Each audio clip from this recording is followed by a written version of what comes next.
Hi,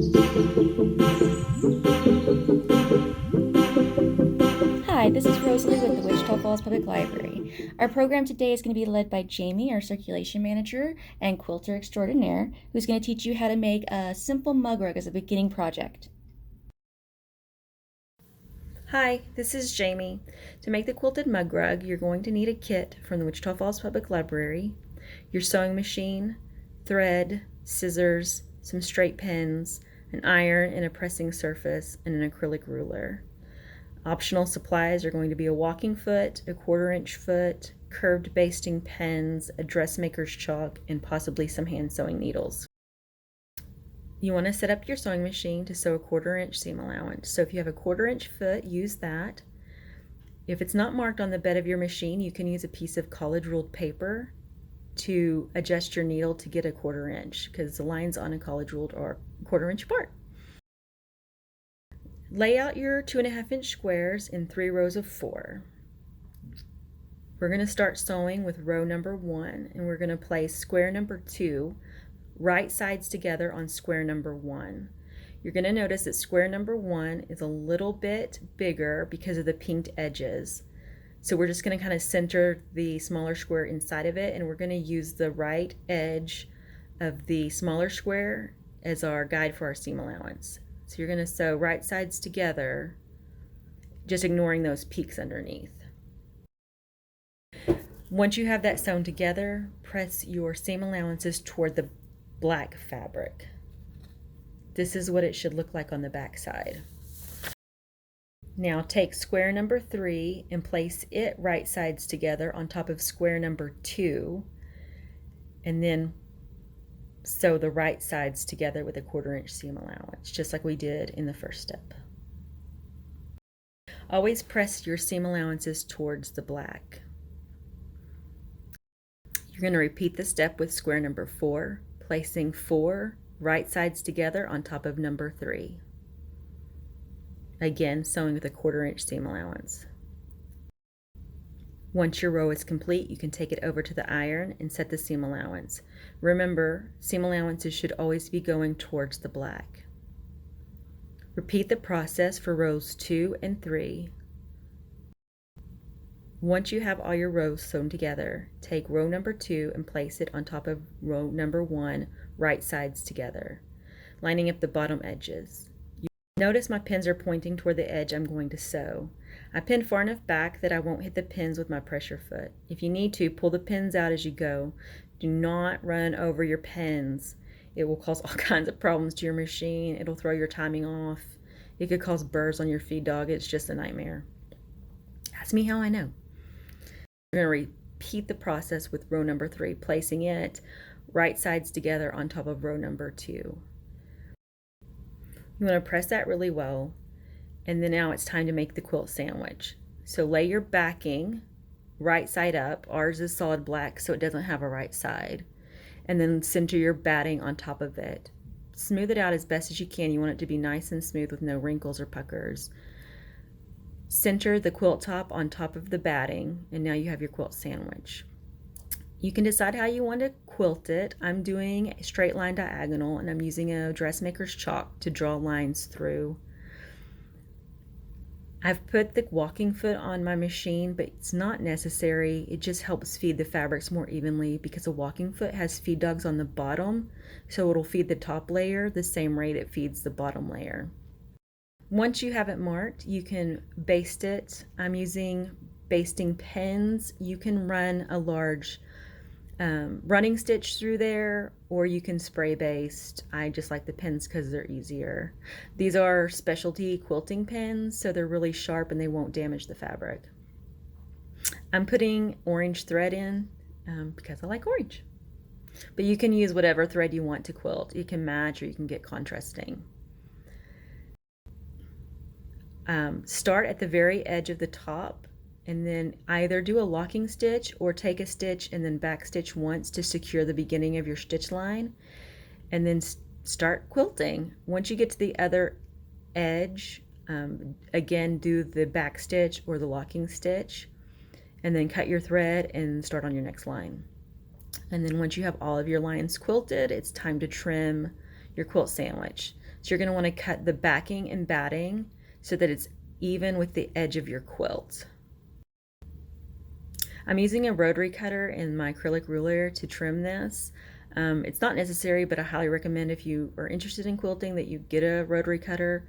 I've had this one for more than 25 years and the blades are easily replaced. If not, you can use scissors just to trim. You just want your backing and batting to be even with your quilt top. Here is my trimmed quilt sandwich. To prepare your binding strip, you want to press it in half lengthwise, wrong sides together. Sew your binding on. You're going to want to put the beginning of your binding strip an inch or so away from the edge of your quilt. I highly recommend doing about 2 inches because I ran out of room here. And then you're going to leave a tail of about 2 inches. So where I have that pink pin is where I'm going to start sewing. Mark 1/4 of an inch from the corner. That's where you're going to stop on each side as you're doing your binding.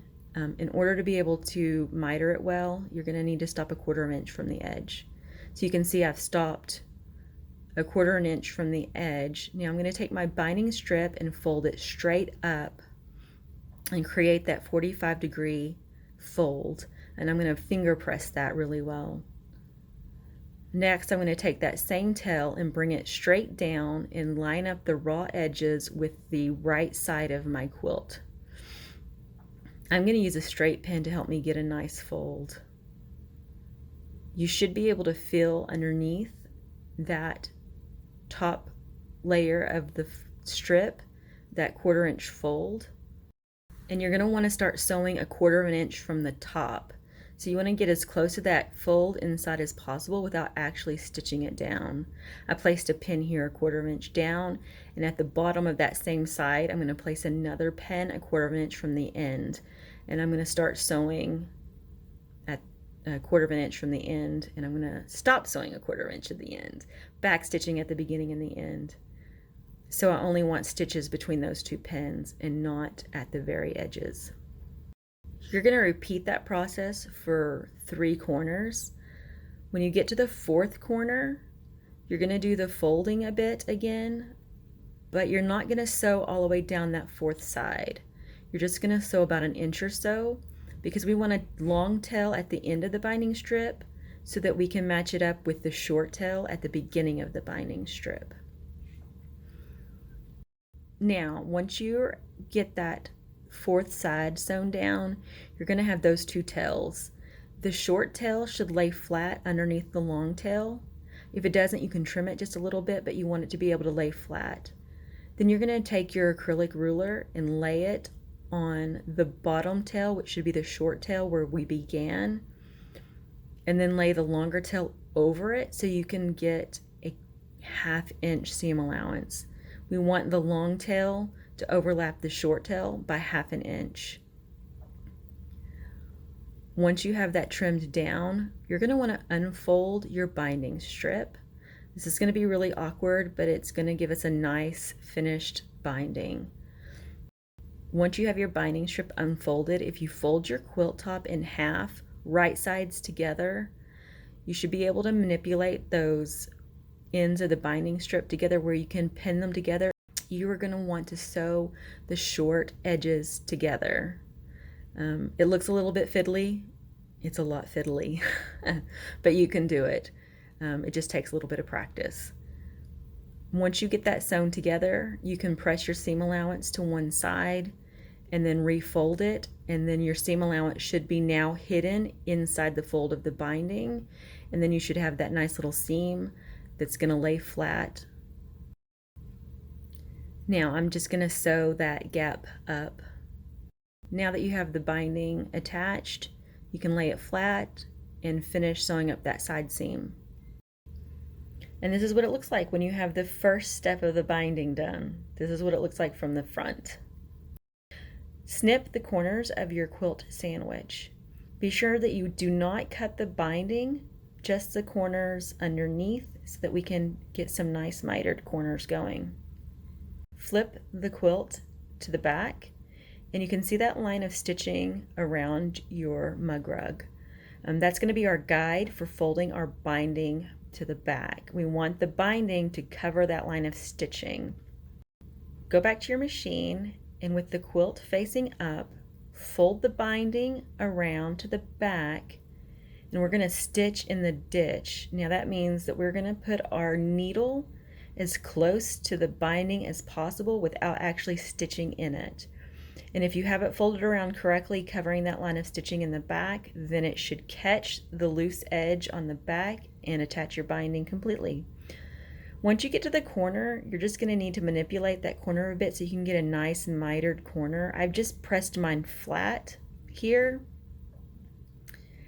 and then I'm going to turn that other edge over. You just manipulate that corner until you get a nice mitered edge, and then continue sewing. I'm not actually cutting this, I'm just showing you with the scissors what your mitered corner should look like. And this continue stitching in the ditch all the way around. And it's done.